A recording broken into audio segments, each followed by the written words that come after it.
Hey everybody, it's John Kadlic from Parallel Path with the latest edition of Trail Talks. I'm at Griggs Reservoir today in Up Arlington on a little bit of a chilly morning with my good buddy John Lowe. John's the managing director and co-founder of the Amok Consumer Growth Fund and also the former CEO of Jenny's, which we're going to talk about a little bit this morning.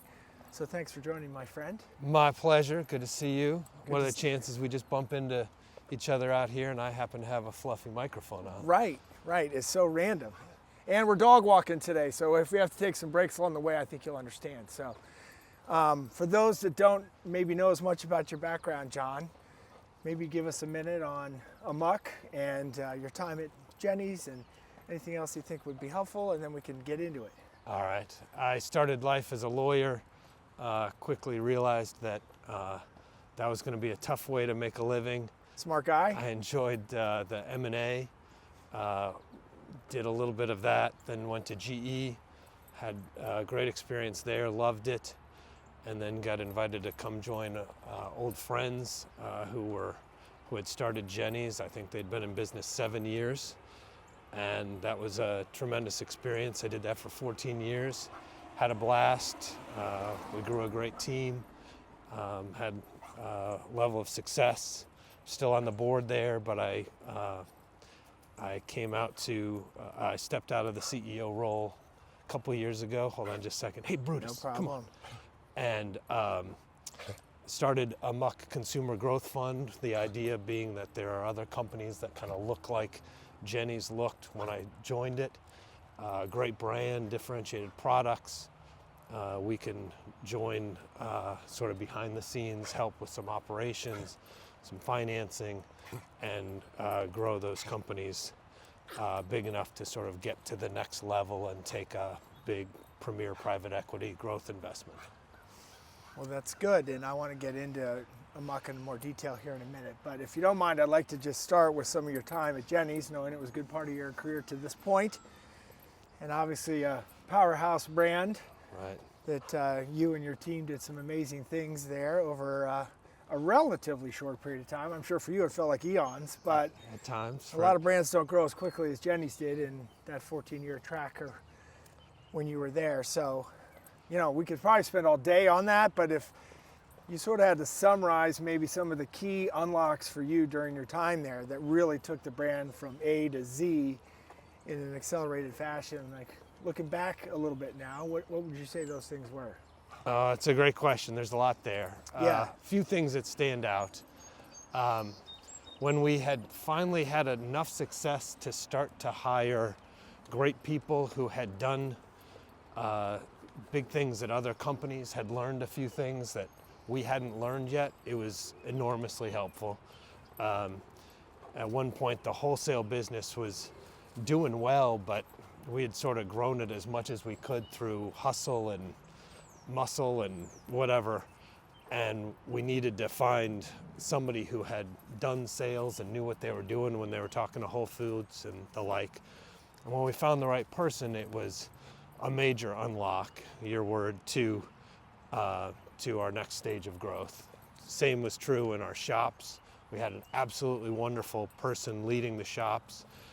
I said to him at the time, like, we got to get you a real boss. Like, you know, we're figuring it out together. We need somebody who's actually done it.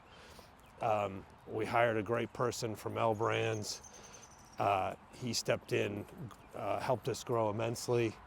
Recently retired, and the guy that had been running them now had learned under him for a decade, and now runs the shops himself. So, hiring the right people. We used to say growth was lumpy. We would grow enough to be able to hire the next great person and then wonder how the hell we had survived without that person for a while. I guess one other thing that stands out is I resisted having an advisory board or a board for some time. Our thinking was we were different. We were doing something different than most other companies. These older, seasoned people wouldn't understand what we were doing, wouldn't understand the brand. I think that was a real mistake. Mm-hmm. I think once we formed an advisory board and then eventually a real board, life got easier. it is easy in small business to sort of run out, get distracted, right? Have a big strategic meeting, decide you're going to do X, Y, and Z, and then the daily flow of stuff happens, and you get 3 months down the road, and you haven't done the things you said you would. Yeah. Once we had an advisory board, one, I didn't have to be the bad guy anymore. I could say, like, you remember we told the board we would do this. That always made my life easier. But it helped hold ourselves accountable to outsiders who we were paying to show up and ask us about the things we talked about the last time. And I think it began to help us get from sort of the daily running of the business to thinking bigger and broader and working on the business more. So a lot of it comes down to people in your view. Great leaders, great advisory board, that may be stacking up talent as you go. Yeah, totally. That may be the secret to all of it, I think. Yeah. Well, I mean, we're in the brand space, and so we spent a lot of time talking about, brands and their relationship with consumers. Jenny's has become just iconic in that regard. There's such a deep love almost between your consumers and the brand. How did that come about? Well, I mean, it starts with Jenny. She was truly differentiated, right? There weren't other people doing what she was doing in the earliest days. Today, we use the phrase artisan and craft and chef-driven to describe nearly every brand. She was a true pioneer in that sense. And I think she's a great writer, has a tremendous knack for sort of what people are looking for. And she surrounded herself with a whole bunch of people that were also amazing at that. One of the co-founders, Charlie Bauer, was that way. Our first hire after I joined, Ryan Morgan, still with the company, tremendous writer and thinker. And I think we were very good at sort of talking directly to the consumer. We knew the type of people that were attracted to us. One of the bigger decisions we ever made was where to go when we were ready to leave Columbus, all right? When it was time to open up stores.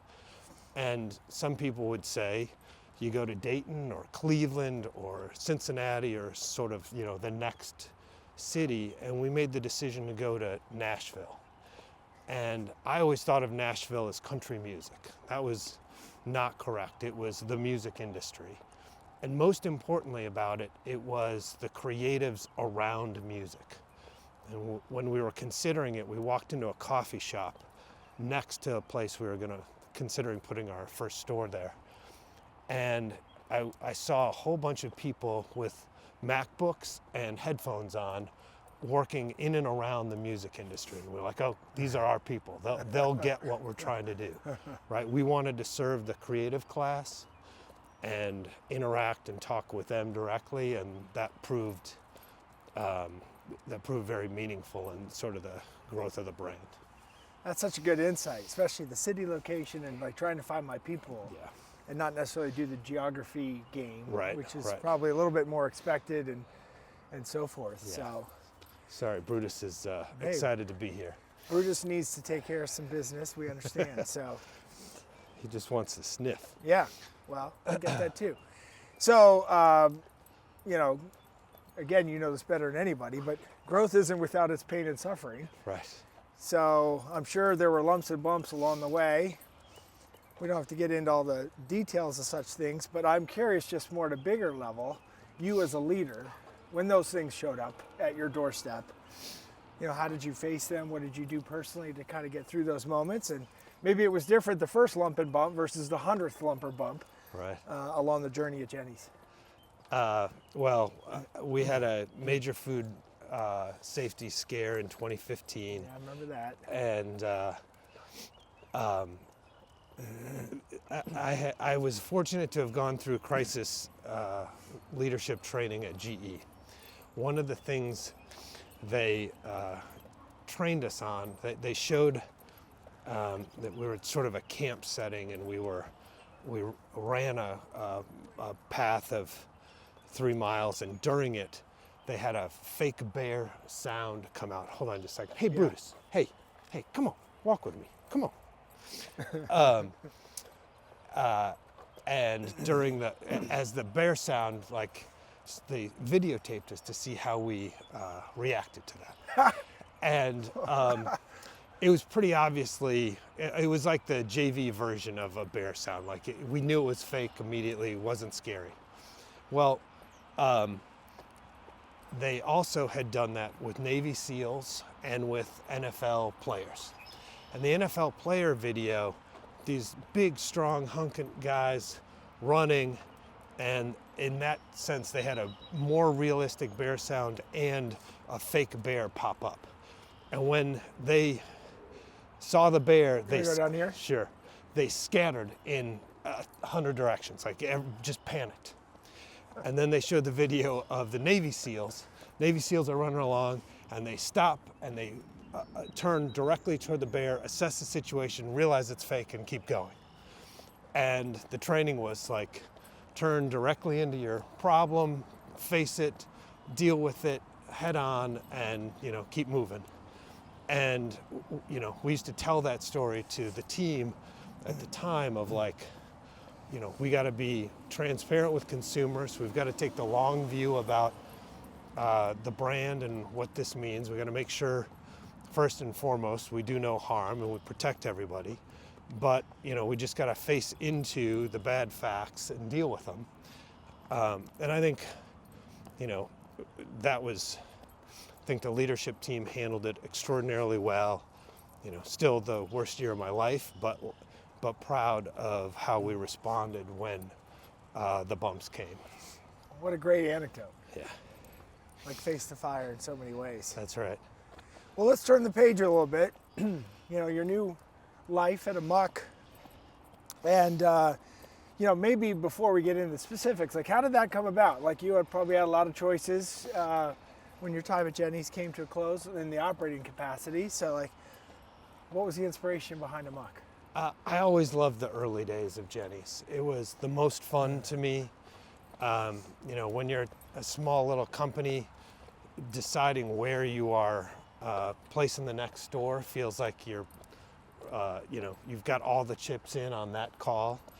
Hiring the early people to grow the brand and run the finances and all of that, I loved it.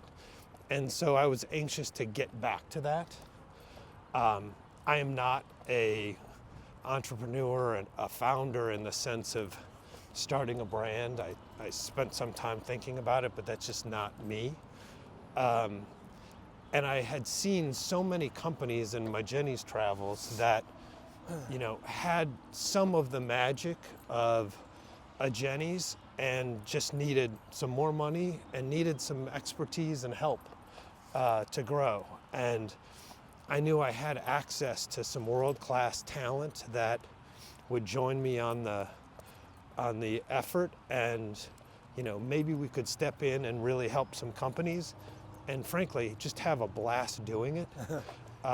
Getting back to that sort of early days of Jenny's really sounded great to me, and so that was the inspiration or the reason for doing it. And we haven't been at it all that long, but it's been a ton of fun. So your focus, as I understand it at least, I'll let him run a little bit. Yeah, that's cool. Primarily in the CPG restaurant consumer brand space. Yep. And besides, obvious things like investment criteria and things like that people might put out there, like, what do you look for, maybe some of the more intangible things in some of these brands you consider investing in? I think there's so much copycat in the world right now that that's the scariest thing about investing in food brands at the moment. So I tell the story. Flyby Jing didn't create, but sort of brought chili crisp to the American palate. Did an amazing job of introducing it through cool videos during the pandemic. Did extremely well.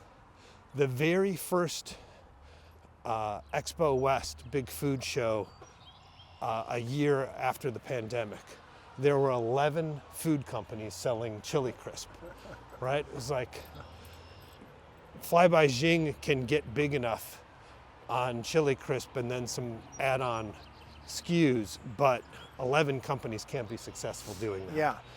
And so the first thing we're looking for when we invest is some moat around what they've created. And that's a real problem today, because it is very easy to start a food company today compared to 10, 20 years ago. Private equity has invested in co-manufacturers. So when you figure out how to make Chili Crisp for one at a co-man, now that same co-man can make it for whoever else shows up with enough money to buy a few pallets and change the logo. So we're really looking for people that have something differentiated enough, their own manufacturing, a product that's difficult to replicate, product not made by co-mans, so that we can invest into awareness and people sampling it and then get the benefit of the growth. That's a good observation and way to frame it. So, I mean, obviously every situation you are... Brutus. Brutus wants to say hi to the local runners. That's part of the greeting committee. Right. Here at Griggs. Obviously, all these situations are unique brand to brand to brand, but you probably have seen maybe some common themes emerge when you're in these early stage, growth periods. Whether or not you've actually invested in the companies, but just talking to all these brands, being exposed to all these brands, being on board yourself, what would you say are some of those few things? There's a real difference between founders that have either studied it, grown up at a different brand, been around good learnings, versus those that have decided, I want to do this, and think that being a founder means dancing on TikTok, right? Right. That may well be a way to get some attention, but it's the other 1,000 decisions one makes after forming the company that will determine its success. And there's a lot of great packaging.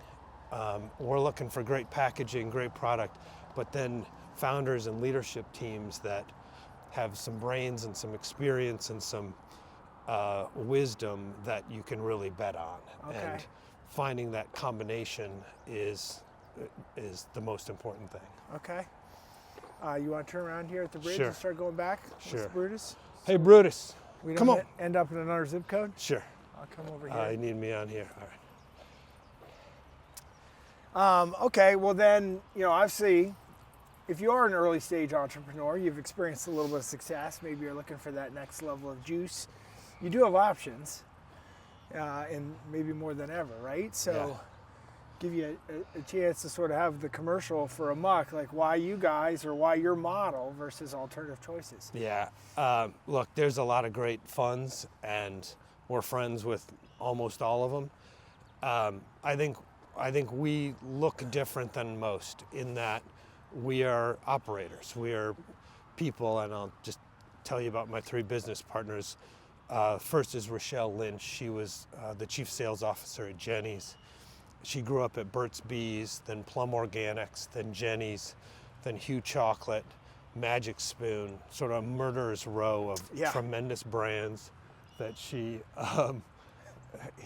he'll be safe. He's just loving the running. Yes. A murderer's row of successful brands that she helped grow. And she knows everybody in the industry. Buyers love her. She's hilarious. She's usually the first one to drop an F-bomb in a meeting. And so she's a tremendous support for a CPG company trying to figure out a go-to-market strategy, where to sell, how to handle Walmart's phone call, how to sell to Costco, all of those things. And then on the restaurant side, Timmy McCarthy, the first franchisee of Raising Cane's, has lived the restaurateur's daily life of trying to get one door open, then trying to run it successfully enough to get a second, at some point getting to a third, sort of slowly learning all the things, what to look for in a finance leader, et cetera, et cetera. And he eventually got to 44 restaurants. Incredible. And sold it. And Timmy's an extraordinarily kind person. He's funny, he's thoughtful, and restaurateurs love to have him as a thought partner on, where to open the next door, how to handle a new GM, all the things, labor, COGS. And so, the three of us can come into a young brand and really help behind the scenes in ways that I think a lot of private equity venture firms don't have the experience to do. Mm-hmm. And then we have one finance brain. We're so fortunate to have found him. Ryan Parrish spent 25 years in Manhattan doing investment banking on consumer deals, and then was at a private equity fund. We got the benefit of him moving to Columbus because his wife joined a big major retailer in a major role, and so they moved the family here. And so we get the benefit of 25 years of New York City investment banking expertise, and he can help us think about structures and financing in ways that I'm not smart enough to do. So, but it's just the four of us. Sometimes if you're taking an investment from a major private equity fund and it's a small check, say $2 to $5 million, you don't get the top people at the firm. Right. Not an issue with us. Right. We've only got the four of us. Well, I read that in your materials on your website, which I think is really good. Like, a lot of people get skittish about these guys are going to be too involved. In your case, you want to be too involved, and you guys are not above getting your hands dirty, is my perception. Yeah. Like, you'll get in the trenches and you'll work through difficult things or capitalize on opportunities versus pushing it to a junior staffer. That's or something right. Like yeah. that. And frankly, the backers of Jenny's, one of the reasons we selected that firm was they too had operational expertise. The lead guy for us had been with Bain and had been, a real consultant helping businesses. And when we ran into some cost accounting issues, all right, we're going to need to go pick that up. When we ran into cost accounting issues, I called him in Boston and said, hey, I don't quite believe the numbers we're looking at. He said, we'll be there. And he and a junior associate jumped on a plane and spent days with us, in the trenches with our finance team. And it was really helpful. And, I saw the benefit of having great finance brains able to step in. And we'd like to be in a position to do, exactly that. All right, well, as we're sort of winding down, I'd be curious about, you spent a lot of time in a space, CPG restaurant, consumer brands. Are there some brands out there right now that you're admiring from afar, or maybe you have some personal involvement in, either way? And, why do you like those brands, or what stands out to you? It's a great question. There's a lot to love out there. There's a company called Goodles. Goodles. They are doing so much right. They're Kraft mac and cheese, but slightly elevated, high protein noodles, great flavor profiles, great branding. The team is absolutely tremendous, and Amok is not is unfortunately not an investor in Goodles. We just admire them, like the team, and they've really done a wonderful job of attacking a category of one. We all know Kraft mac and cheese, and they've brought slightly different flavor profiles, more protein, slightly better for you, and I think are doing just a killer job at telling the brand story and connecting with consumers.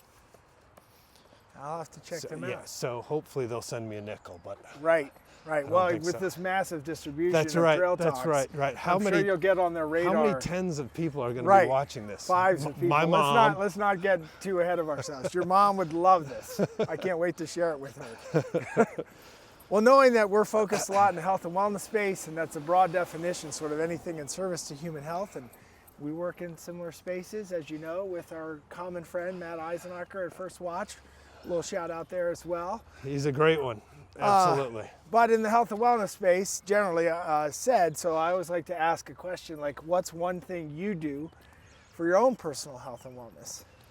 That's a great question. Well, I have had a runners club for 15 years, maybe more. We can't remember when we started. We meet in front of my house at 6:30. Used to be 6.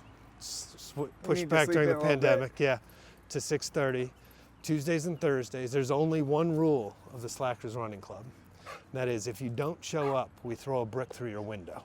Okay, that's some pressure. We need the motivation to get out of bed in the morning, and you know it's cheaper than therapy. It's a time where we get some movement, but we can also talk about work or talk about family or whatever's on our minds. And it's been just a wonderful group. Few people have come and gone. We lost a good doctor to bad knees, but so I think that has done more for my health and mental health than anything else. How often do you guys get together? Tuesdays and Thursdays. Tuesdays and Thursdays. Yeah, we'd love to have you, Mr. Kadlic. Yeah, guest appearance when I'm not in the state of Colorado. We'd love it, yeah. It's not always leg day here in Columbus like it is in Boulder.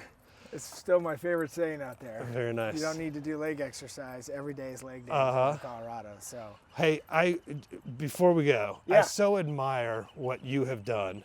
You had a tremendous career, could have gone and done any number of things, and I remember talking to you briefly at the time, like, no, I'm looking for something that I can buy and build, and I think you kept all the team. I think you've grown it, and have tremendous list of clients, besides Matt Eisenacher, and so I just admire what you've done, and I hope we get to work together down the road. I really appreciate you saying that. We work hard at our place to build a great company with great clients and a great culture, which is a hard thing to do, as you know firsthand. You can tell from afar that the culture is great. You all look like you're having a heck of a lot of fun, which you ought to be when you're doing what you and what we get to do. Well, I took note that part of what you said about Amok is that you're with people you enjoy being around and you're having a good time, and if you have the luxury in life to be able to do such things, it's the best thing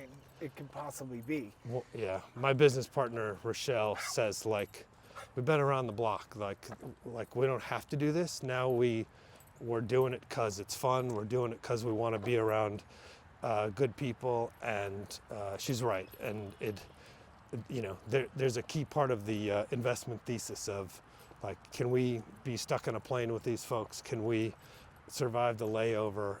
Are these people we want to spend time with? And when we find it, it's magic, and very fortunate to get to do it. That's awesome. Well, next time let's do one out in Colorado. Deal. I'll work on my legs until then. Yeah. Well, I appreciate you taking some time with me this morning. It's always good to hear your story, and you're very inspirational on what you've learned over your years in business. So thanks for sharing some of your wisdom with our crew. That's kind. Thanks for having me. And Brutus, thanks for joining too there, dude. Appreciate your extra effort. He's a little extra pulley this morning. He enjoyed it as much as we did. Well, thanks again for watching, everybody. This is the latest edition of Trail Talk, so we'll see you out on the trail again sometime soon. Take care, everybody.